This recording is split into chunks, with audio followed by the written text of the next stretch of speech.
Welcome to the Real News Network. I'm Paul Jay. In Helsinki on Monday, as everyone knows by now, President Putin and President Trump met. There was a lot of opposition to these meetings in the United States and in the corporate media. People saying President Trump shouldn't meet with such a terrible oligarch as Putin. And if he does, the meeting should be all about denouncing Putin and asking for answers about alleged Russian meddling in the American elections and such. Well, our next guest was a signatory to a letter that actually called specifically for an easing of tensions with Russia, but also a protection of the American electoral system. And that's Norman Solomon. Thanks for joining us, Norman. Sure. Thanks, Paul. Norman is the co-founder of RootsAction.org. He's also co-author of a report, Autopsy, the Democratic Party in Crises. And the letter I mentioned that he signed, as well as Noam Chomsky and Daniel Ellsberg and a lot of other well-known people, is titled Common Ground for Secure Elections and True National Security. So Norman, while watching that press conference, watching what's going on with the media circus at any rate in Helsinki, what were your impressions? Well, I thought it was historically a very stunning departure from what the establishment media in the United States have been clearly wanting. For one thing, as you alluded to, the mass media in the USA didn't want this summit to happen at all. And once it was clearly going forward, there were countless calls for Trump to basically go in and denounce Putin and Russia. It didn't happen, and on the contrary, I think it was, in terms of bilateral relations, a tremendous step forward. I thought the tone, if you set aside the usual nonsense from Trump about domestic politics in the United States, the tone from Trump was quite good, and likewise from Putin. And while this was a sort of a nightmare day for the CIA and NSA and the mainline hawk media in the United States, I think it was a good step towards the normalization of relationships and hopefully détente. It seems to me it's a very complicated moment of history we're in and in the relationship with the United States and Russia. On the one hand, the American industrial military complex, the foreign policy establishment and such, has decades of anti-Soviet Union, now anti-Russia, narrative invested in narrative to protect. Also in terms of the American geopolitics, how they see the world, they do not like regional powers that are not under American control. And so there's a lot of pressure for Putin to change that traditional, on Trump, to change that traditional position. On the other hand, Trump represents a section of the American oligarchy that is very dangerous, and in terms of foreign policy, very dangerous, and in terms of the American people, very dangerous.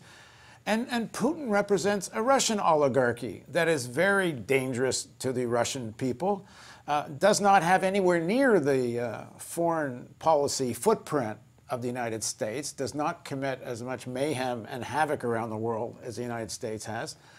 On the other hand, Russia has its own, certainly has a big power oligarchic agenda. So it's complicated because in terms of the interests of ordinary people, one wants a reduction of tension between two big nuclear powers. You don't want this inflammatory rhetoric and even more than rhetoric, even real military encirclement by NATO and Western powers of Russia. One can see how Russia sees that as a threat. On the other hand, you kind of have to tell the whole story. These guys aren't peaceniks. Yeah, no question. This is not the president of the United States we want, and ideally, dare I say it, it's not the president of Russia that one would hope for. You're alluding to a geopolitical imbalance and balance of power symbolized and I think represented by the reality, which we almost never hear in the U.S. mass media, that the United States has more than 800 overseas military bases, and Russia has a grand total of 9. And so the tremendous push for the U.S. military and its economic and geopolitical forces to dominate so much of the planet is really taken as just common sense and so-called national security by the tops of the Democratic and Republican Party and U.S. mass media, but it's really deleterious and dangerous for the world. And then you add in these fossil fuel-driven superpowers and then the dangers of nuclear weapons. And so we're stuck with this world right now, even though we are so eager to change it for the better. I think Trump has been very clear on his prime foreign policy objective from the very beginning.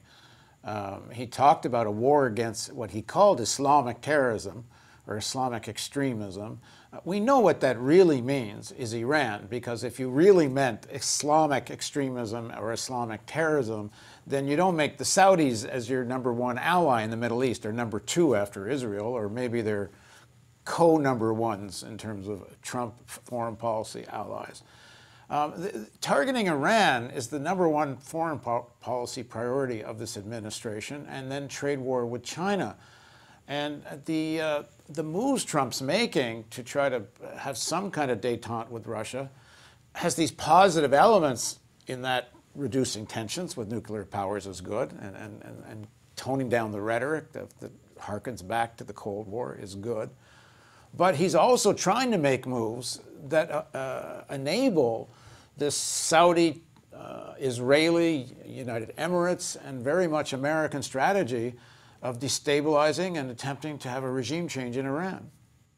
Well, I agree with that. And if the U.S. government were really concerned about, in a significant, major way, combating terrorism, then it would be ending its alliance with Saudi Arabia and probably cutting ties with it. Compared to the Saudis, Iran has virtually nothing to do with terrorism in this day and age. And the agenda's running, of course, when you look at the macro, these are blocks of huge oligarchies based in the United States and Russia and Saudi Arabia, and growing one in Israel and elsewhere.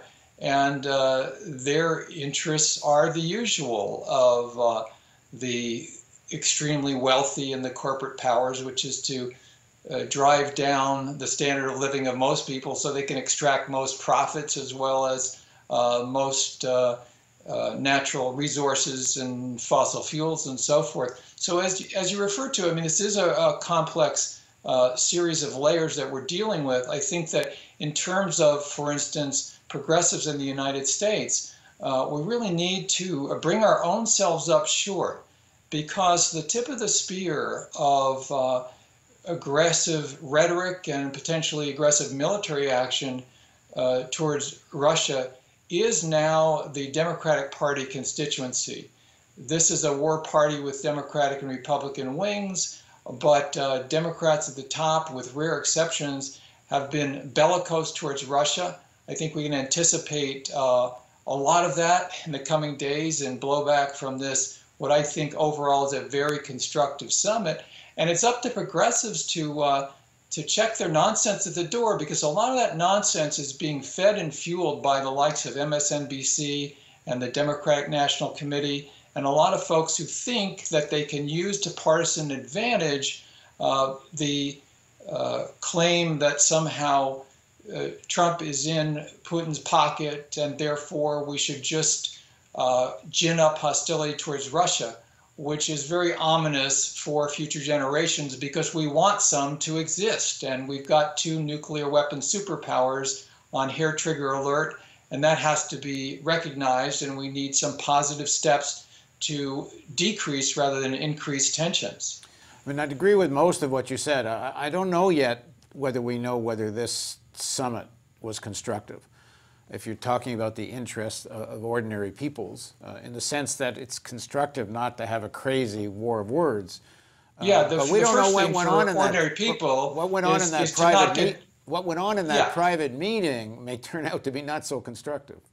Well, no doubt it's a mixture. As I said, we wish these people weren't president, but the first interest of people on the planet is not to get blown up.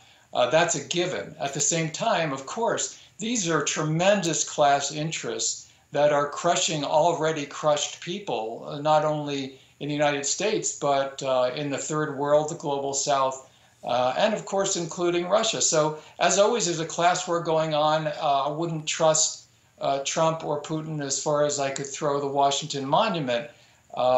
This is up to us to organize to create a better world, and that includes challenging agendas of the oligarchs of all countries. What do you make of this kind of MSNBC, CNN, and other media? I saw a Bill Maher show a couple of weeks. Larry Wilkerson was a guest, who's an often guest on the Real News Network, and then Bill Maher was there, and he had a few other guests, and all the other guests kind of on the liberal side of things. They viciously went after Wilkerson for suggesting it's a good thing that the leaders of the United States and Russia meet, just on the face of it. More or less what you're arguing. When you have two big nuclear powers, it's better that they're talking than they're throwing firebombs at each other. And the other guests on the show just ripped Wilkerson to shreds. And it seems to be very popular. Rachel Maddow, I believe, has the top-rated cable show in the country now, and she just night after night throwing red meat at this Russia-gate and Russia-phobia. It is very popular, and I compare it to the CEOs who look only for the next few quarters of their projected profits. This pandering is like dumping huge pollutants into the waterways, because in the meantime you think you're going to get some dividends. In this case, political dividends looking to 2018 and 2020. I think that's mostly nonsense, because people in the Rust Belt or anywhere else, they don't wake up thinking about how Vladimir Putin is threatening them. Although the press try to tell them, the punditocracy loves to feed that concern, but people wake up thinking about healthcare, education, housing, how they're going to pay their bills and so forth. And the Democratic Party leadership and people like Rachel Maddow keep fueling the flames of hostility to Russia on the theory that, implicitly for TV stars, okay, they're going to get better ratings, but the politicians, I think, want to get, they believe, some victories. What I'm asking you about is the mindset of the, mostly intelligent people, who have a kind of liberal politics, who are all on board on this. That Rachel's audience is a kind of relatively liberal, progressive kind of audience, and most of them, not everyone, some people watch in morbid fascination, but most of them seem to be on board with this stuff. It's a kind of a contagion. We've had more than 18 months now of this kind of messaging from the top of the Democratic Party. And of course, I think it's horrendous that Trump is president, but there's so many folks who from early on after Clinton lost, seeing Putin and Russia as the best to blame. It's easier than blaming voter suppression and institutionalized racism and even the Koch brothers or Comey. They love making Russia the boogeyman, and the intelligence agencies are all for it. And these huge mainline media outlets, the tremendous power of places like CNN, MSNBC, particularly the New York Times, Washington Post, Wall Street Journal, this is a steady diet. And let's face it, the essence of propaganda is repetition coming from on high. People listen to All Things Considered in Morning Edition, watch the PBS NewsHour. This is a constant barrage. And unfortunately, human beings, people are susceptible to walking in step with the stimuli that they keep getting. It doesn't excuse it. It doesn't justify it. I think it's up to us who are independent progressives and others to say, we don't go with that sort of flow. It's a sort of I think it's in tune with, in sync with what Martin Luther King Jr. called the madness of militarism. That's what we're going to be seeing in the coming days, I believe, with new intensity in reaction to this summit in Helsinki, because places like the New York Times and Washington Post at the very top, they're very upset about what has just occurred. Thanks very much for joining us, Norman. Thank you, Paul. And thank you for joining us on the Real News Network.